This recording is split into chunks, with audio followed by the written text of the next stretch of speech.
Praise the Lord. कई बार हमारे विचार कुछ इस प्रकार से होते हैं कि यदि हम परमेश्वर के पीछे चले तो हमें कभी संकट का सामना नहीं करना पड़ेगा, कभी क्लेश उपद्रव हमारे जीवन में नहीं आएंगे। लेकिन वचन बताता है कि ऐसी परिस्थितियाँ हर एक मनुष्य के जीवन में आती हैं, लेकिन जो लोग परमेश्वर का भय रखते हैं, परमेश्वर की इच्छा के अनुसार जीते हैं, उनके जीवन में भी ये तमाम बातें होती हैं, ऐसी घटनाएं होती हैं जो मनुष्य को तोड़ सकती हैं। कुछ ऐसी बातें होती हैं जो उसके जीवन को नष्ट कर सकती है। लेकिन वचन बताता है कि जब हम परमेश्वर के साथ बने रहते हैं, परमेश्वर के प्रेम में, उसके वचन में बने रहते हैं, तो जो बात हमारी हानि के लिए सोची गई है, जो हमारी बुराई के लिए सोची गई है, वो चाहे कोई भी व्यक्ति हो, चाहे मनुष्य या कोई दुष्ट, लेकिन जब हम परमेश्वर में स्थिर रहते हैं तो वचन बताता है कि ये सारी बातें मिलकर हमारे लिए भलाई को उत्पन्न करती हैं। जब हम रोमियो की पुस्तक पढ़ते हैं, उसका 8 अध्याय और उसका 28 पद, तो वहाँ लिखा हुआ है, हम जानते हैं कि जो लोग परमेश्वर से प्रेम करते हैं उनके लिए सारी बातें मिलकर भलाई ही को उत्पन्न करती हैं। अर्थात वे लोग जो उसकी इच्छा पर चलते हैं, जो उसके बुलाए हुए हैं, उन्हीं के लिए बातें लिखी गई हैं परमेश्वर के द्वारा। वचन बताता है कि चाहे हमारे जीवन में कितने भी क्लेश आएं, कितने भी संकट, कितने भी लोग हमारे विरुद्ध खड़े हो जाएं, हमारे विरुद्ध युक्ति योजनाएं बनाएं, हमारे साथ बुराई करें, धोखा करें, हमारा अहित करने का विचार से वो चाहे जो कुछ भी करें, लेकिन यदि हमारे जीवन में परमेश्वर है तो इन सारी बातों को पलट देता है। वचन कहता है कि हम जानते हैं वचन के द्वारा, पवित्र आत्मा के द्वारा ये बात हम पर प्रकट की गई है कि जो लोग परमेश्वर से प्रेम करते हैं, वे लोग जो सच में परमेश्वर से प्रेम करते हैं। और यीशु ने एक बार कहा था कि यदि तुम मुझसे प्रेम करते हो तो मेरी आज्ञाओं को मानोगे। वे लोग जो परमेश्वर से प्रेम करते हैं वे उनकी आज्ञाओं को भी मानते हैं। तो उनके जीवन में जो कुछ भी हो, अच्छा या बुरा, उनके विरुद्ध चाहे सारी शक्तियाँ लग जाएं, लेकिन वो सब कुछ मिलकर उस व्यक्ति के लिए भलाई को उत्पन्न करती है, क्योंकि वो परमेश्वर की इच्छा के अनुसार बुलाए गए हैं। जो लोग परमेश्वर की इच्छा के अनुसार बुलाए गए होते हैं, परमेश्वर उन्हें हर एक परिस्थिति में खड़े रहने की सामर्थ्य देता है। हर एक परिस्थिति में, हर एक बातों में परमेश्वर उनके लिए भलाई को उत्पन्न करता है। इस बात को हम और अच्छी तरीके से समझ सकते हैं जब हम यूसुफ की कहानी को पढ़ते हैं। जब हम उत्पत्ति की पुस्तक उसका 50 अध्याय पढ़ते हैं और उसके 20 पद में यूसुफ अपने भाइयों से कहता है, यद्यपि तुम लोगों ने मेरे लिए बुराई का विचार किया, लेकिन परमेश्वर ने उसी बात में मेरे लिए भलाई का विचार किया। और हम यूसुफ की कहानी को जानते हैं। यूसुफ जो परमेश्वर का चुना हुआ था, उसका बुलाया हुआ था, उसके जीवन की बातों को जब हम देखते हैं तो वो एक परमेश्वर का भय मानने वाला व्यक्ति था, परमेश्वर की आज्ञाओं पर चलने वाला। हम देखते हैं कि उसके भाइयों ने किस प्रकार से उसे गुलाम के रूप में मिस्रियों के हाथ में बेच दिया। उसका कोई दोष नहीं था, लेकिन भी वो गुलाम के तौर पर बेचा गया। और जिस घर में वो बेचा गया, उस घर में भी उस पर दोष लगाया गया कि उसने एक स्त्री के साथ गलत करने का प्रयास किया, एक झूठा आरोप, और उसे जेल में डाल दिया गया। जब यूसुफ जेल में अपने जीवन के बारे में सोचता होगा कि मैंने क्या किया है, मैं तो परमेश्वर के पीछे चलने वाला व्यक्ति, बुराई से दूर रहने वाला व्यक्ति, परमेश्वर से प्रेम, उसकी आज्ञाओं को मानने वाला व्यक्ति, मेरे साथ ऐसा क्यों हो रहा है। लेकिन जैसे जैसे समय बीतता गया और परमेश्वर उसे राजा के सम्मुख खड़ा करता है, चूँकि वो पहले से बुलाया गया था एक अति महान कार्य के लिए, तब परमेश्वर ने जो भी बुराइयाँ उसके जीवन में हुई थी, जो उनके भाइयों ने किया था, या उस स्त्री ने जिसने उसके साथ गलत व्यवहार किया, उस पर गलत आरोप लगाया, लेकिन इन सब बातों को परमेश्वर ने यूसुफ के पक्ष में कर दिया, उसकी भलाई में उसे बदल दिया। हम सोच सकते हैं एक ऐसा लड़का जिससे उसके भाई नफ़रत करते थे, उसे मरने के लिए कट्टे में डाल दिया, और फिर जब उनका मन थोड़ा सा बदला तब उन्होंने एक गुलाम के तौर पर उसे बेच दिया। हम सोच सकते हैं एक गुलाम जिसके पास ना तो कोई अधिकार होता है, यहाँ तक कि उसके पास मौलिक अधिकार भी नहीं होता, वो किसी बात के लिए आवाज़ नहीं उठा सकता, जिसकी अपनी कोई इच्छा नहीं होती, वो अपने मालिक की दया पर जीता है और उसका मालिक जैसा चाहे उसके साथ व्यवहार कर सकता है। ये सारी स्थितियाँ उसके लिए कठिन थी, लेकिन वो परमेश्वर की आज्ञा में रहने वाला व्यक्ति था, परमेश्वर से प्रेम करने वाला व्यक्ति था, तब भी अपने कार्यों को बहुत ईमानदारी से किया करता था।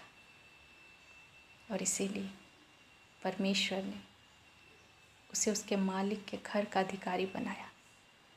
उसका मालिक उस पर विश्वास करता था, लेकिन जब उसकी पत्नी ने उस पर गलत दृष्टि डाली,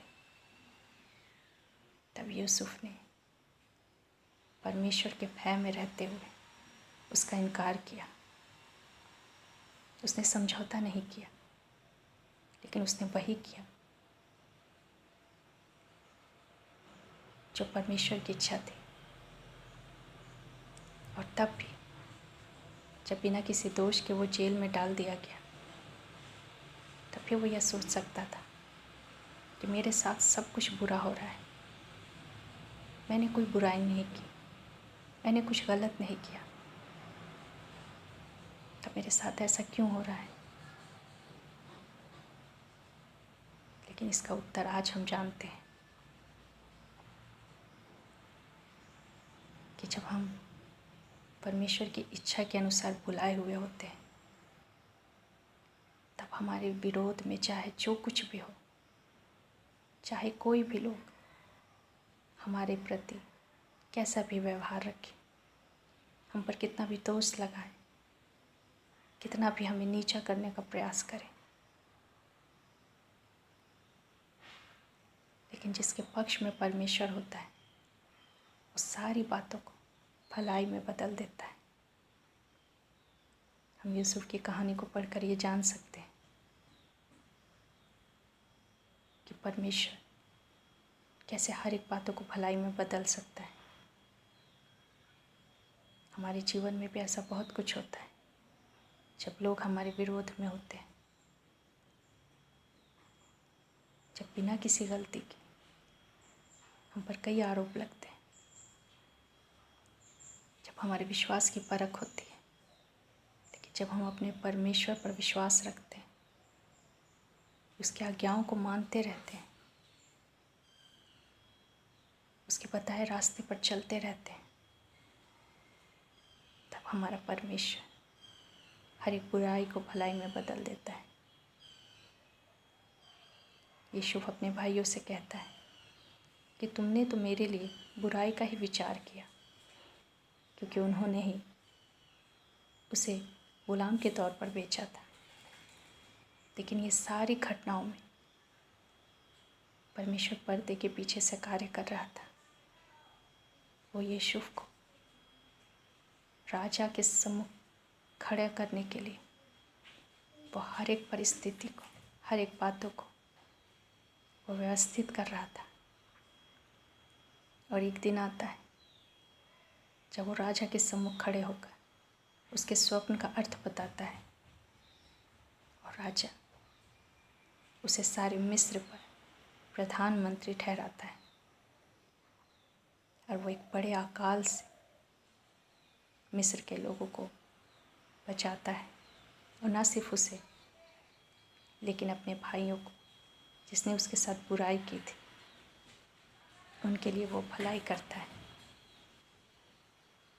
वचन हमें यही बताता है कि लोग हमारे कितने भी विरोध में क्यों ना हो, लेकिन यदि हम परमेश्वर से प्रेम करते हैं और उसकी आज्ञाओं को मानते हैं,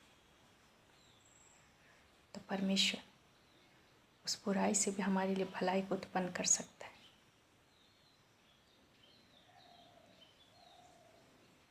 हम अय्यूब के भी विषय में पढ़ते हैं,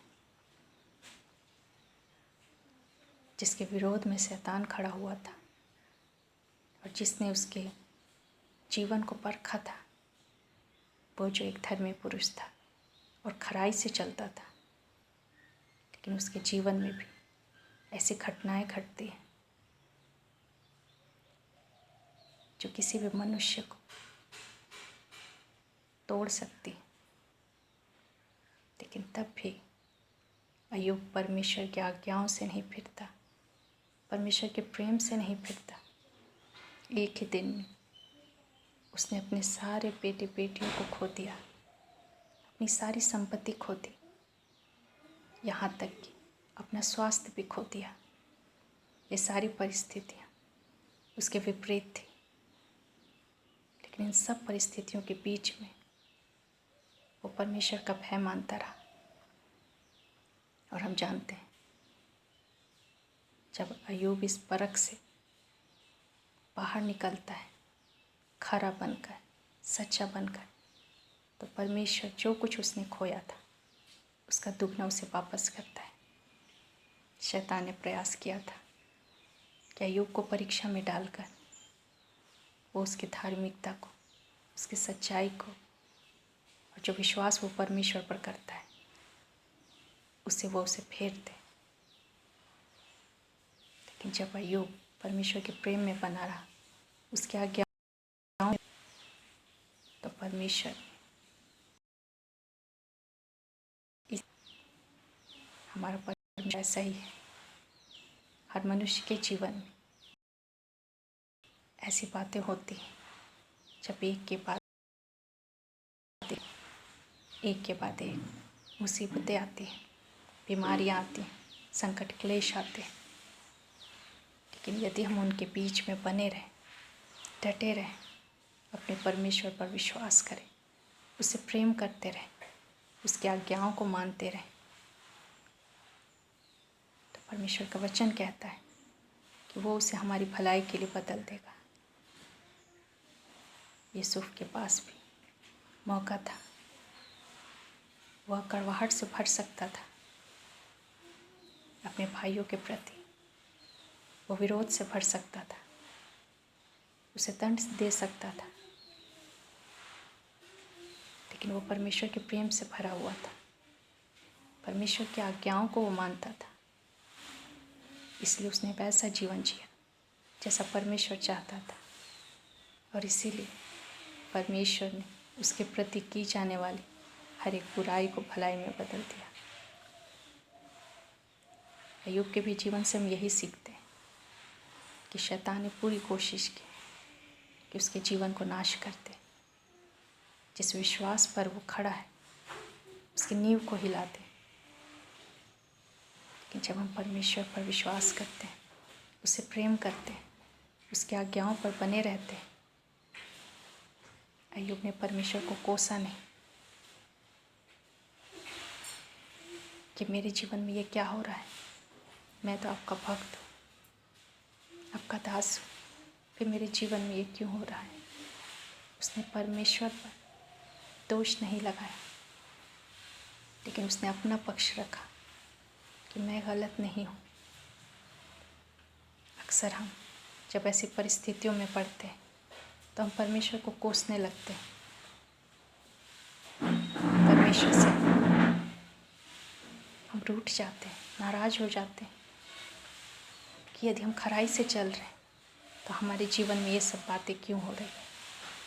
लेकिन हम यूसुफ और अय्यूब के जीवन से सीखे कि जब उनके जीवन में सब कुछ बुरा हो रहा था, सारी बातें बिगड़ रही थी, जब उन्होंने सब कुछ खो दिया,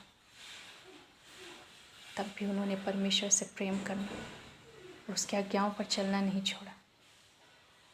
और यही कारण है कि परमेश्वर ने उन्हें ऐसी आशीषों से भरा, उसके प्रति की जाने वाली हर एक बुराई को परमेश्वर ने भलाई में बदल दिया।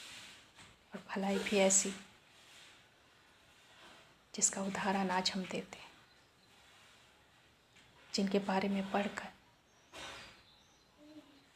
आज हम परमेश्वर को और भी अच्छी रीति से जान पाते हैं कि परमेश्वर किस रीति से काम करता है। तो हम डरे नहीं, घबराए नहीं।